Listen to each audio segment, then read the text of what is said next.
things knowledgeably. They're knowledgeably not going into the gaps. It's because they got knowledge of the beast. They understand that fourth beast. And the fact that after this fourth beast falls, that Babylon cup they've been drinking of, there comes a recompense.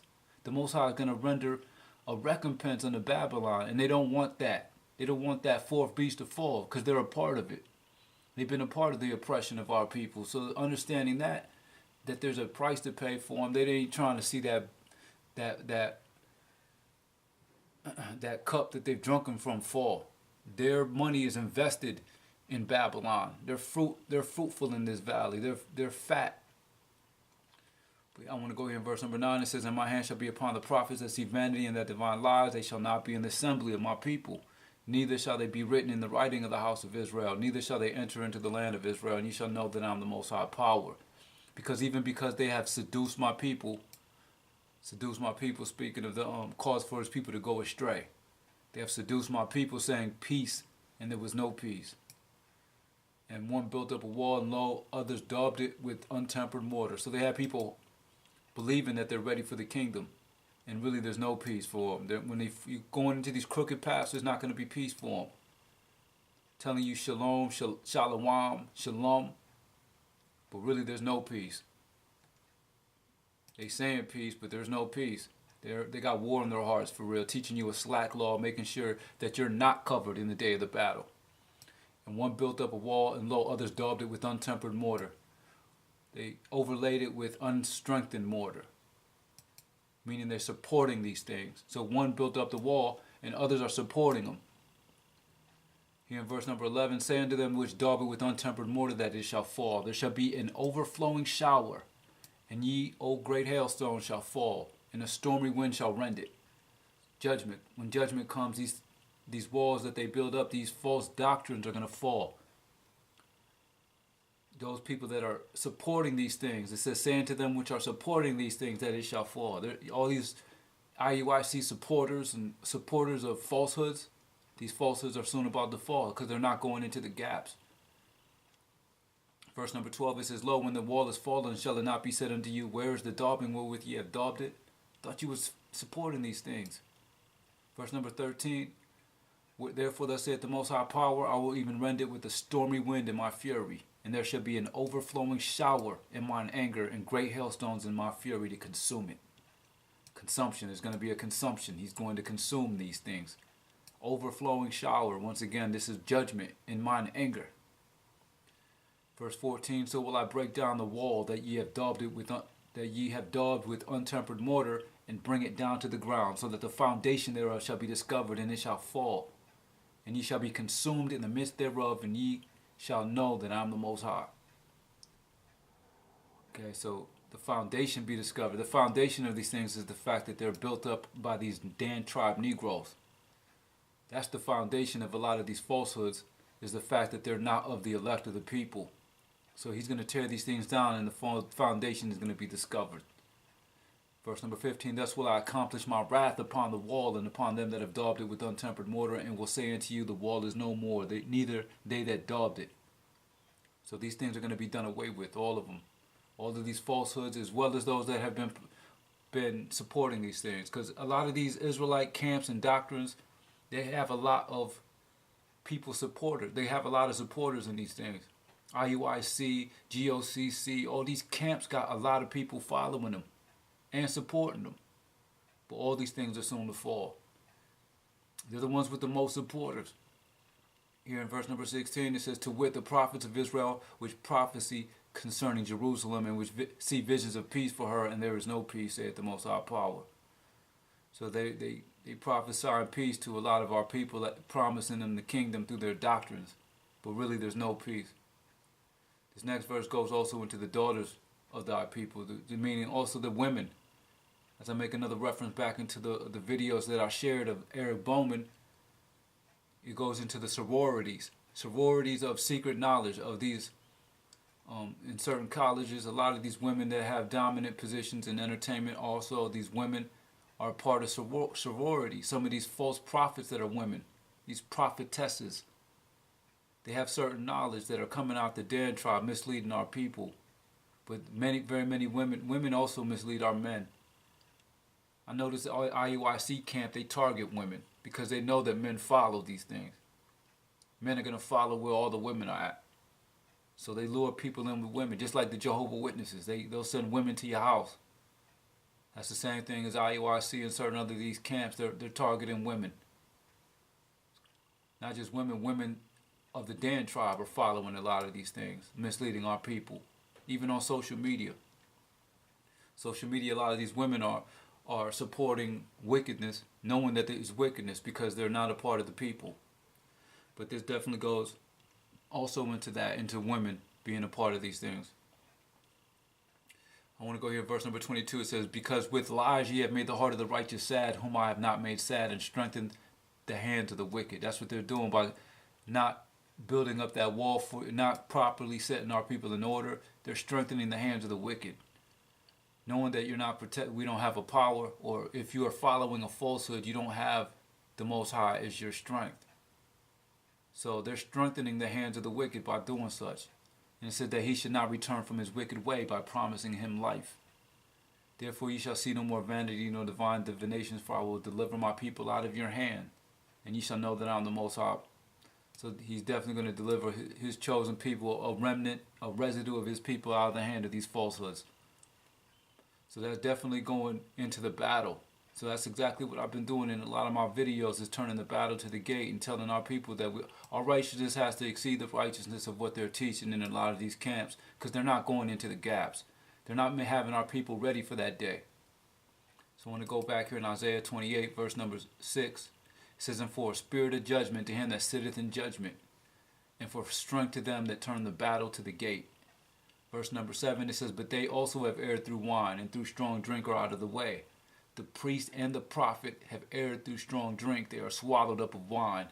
They are out of the way through strong drink. They err in vision. They stumble in judgment. So that's everything I just read also in Ezekiel, is that they're blinded. Isaiah 29, Ezekiel 13, and this scripture is telling you that the priests and the prophets, the heads of these people, these teachers, these Israelite doctors, they're blinded. They're blinded to believe that there's profit in doing such, and the blind can only mislead the blind. They got our people stumbling in judgment and error in vision. Like I said, I haven't seen nobody really teaching the whole truth, because understanding the truth takes a knowledge of the Dan tribe. And if you don't have the knowledge of that Dan tribe that's misleading our people, who are sitting in judgment, who are the priests and the prophets, who have been swallowed up of that wine and are out of the way through strong drink, they err through blindness. They err in vision and they stumble in judgment. They cause our people to err. Go here, precept this with Isaiah 9. Isaiah 9 and 16, it says, for the leaders of this people cause them to err, and they that are led of them are destroyed. So if you have a leader in the first place, you err. Because if you're a leader, if you're calling yourself a leader over the people, you err. We're brethren. These people are exalting themselves as the leaders, putting themselves in these positions, causing for the people to err. And they that are led of them are destroyed. There's an order. The Most High has order. The Most High is the head. His son is under the Most High. Under the son of the Most High is the man, then the woman.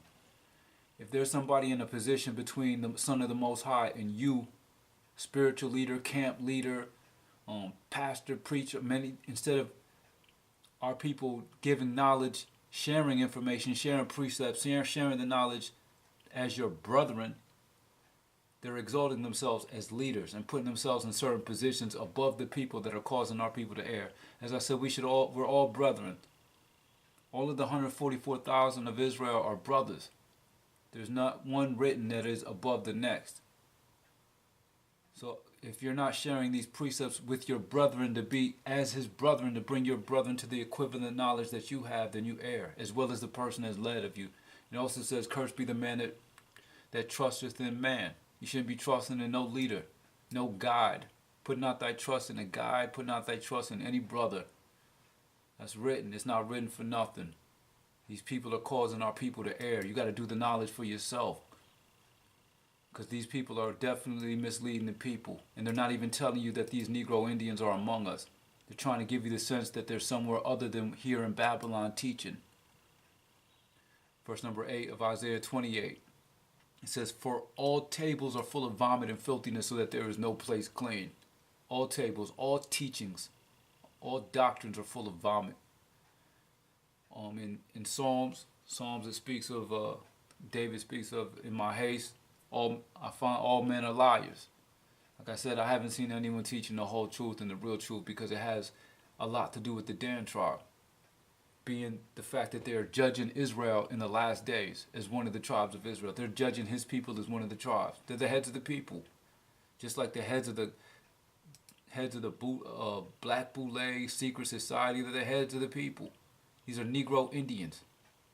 He says he don't give a damn about slavery because they're the Negro Indians. They own slaves. They were an enemy to the natives. They sold their lands to the so-called American government. To the American government, they sold indigenous lands that wasn't even theirs. They've been an enemy to the people. You go into history and you read about Tecumseh. Tecumseh tried to formulate an Indian brotherhood, an Indian, looking for the word, a coalition of Indians. And he went to the Choctaw and Chickasaws. They didn't want no parts of it. They stood faithful to the American government. These are the people teaching. Right here it says, neither the Choctaws nor Chickasaws ever engaged in war against the American people, but always stood as their faithful allies. This is in a book called called History of the Choctaw and Chickasaws and Natchez Indians by Horatio Cushman in 1899. These people have always been allies. These are the people teaching, sitting in judgment, teaching you tables that are full of vomit, teachings, holiness. All holiness is full of vomit and filthiness. We're going to come back to this word tables here in a minute. Isaiah 28:9. These are important. These next few scriptures are very important. Isaiah 28:9 says, whom shall he teach knowledge, and whom shall he make to understand doctrine? Them that are weaned from the milk and drawn from the breast. So being weaned from the milk means you are already learned in some of the basics. So you can't understand knowledge or doctrine if you have not been weaned from the basics yet and drawn from the breast. It means you got to be somewhat already drawn from some of these earlier things, these easier things. What I'm going to isn't milk. The crown of pride, the drunkards of Ephraim, that's definitely something that's not basics.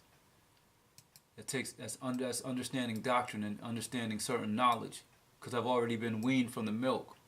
I've already been learned in a lot of the basics, including the Dan tribe. These are basics that are being neglected by many teachings.